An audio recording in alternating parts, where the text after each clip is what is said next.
When people hear the words birth control, they're usually thinking of pills, patches, rings, IUDs. These are all options for birth control for people with a uterus and ovaries. But there may be a male birth control on the horizon. As it stands, we right now have 0 FDA-approved forms of birth control available on the market. But there is a product that has been developed with encouraging results in phase 2 trials. It's been looked at in over 200 men aged 18 to 50. They applied this testosterone-containing gel to their shoulder blades once a day, every day, and they've been tracked and they've been monitored by doing semen analyses to look at sperm production. And so far, 86% of participants at the end of the 12 weeks had sperm concentrations that were at or lower than 1 million sperm per milliliter.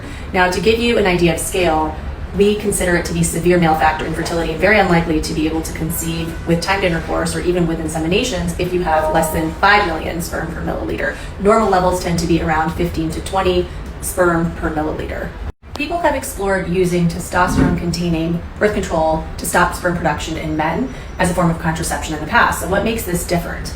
Well, in the past, it usually wasn't well tolerated because taking exogenous or outside testosterone can actually shut down any internal testosterone production, and this can lead to low libido, and taking high levels of testosterone externally can also cause bothersome side effects such as acne.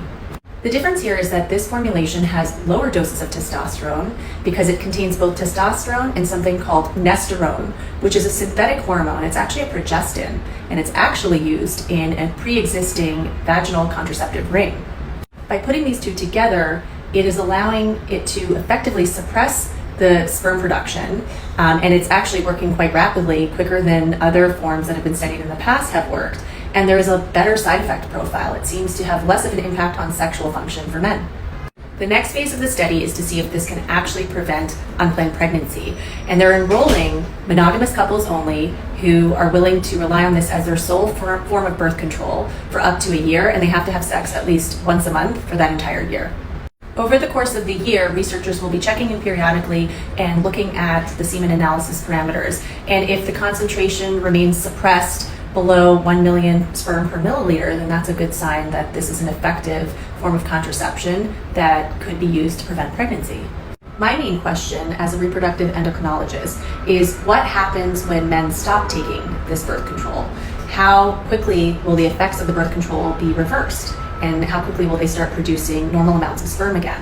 And I ask this because in prior studies looking at higher doses of testosterone to suppress sperm production, most men would regain function, but for some of them there was a major delay. It could take years to regain function and start producing sperm again. So I think this is really important follow-up data that will need to be collected so that people can make an informed decision. You know, if there's someone that wants to retain their fertility and their ability to get someone pregnant, we need to know how fast we can expect sperm production to resume. So we still have a ways to go in terms of understanding everything there is to know about this option before it can be offered and on the market and obviously FDA approved. But I do think it's encouraging that we're having this conversation, especially as we live in a time where contraception access is coming under question for women. So stay tuned for updates as we learn more and watch this space.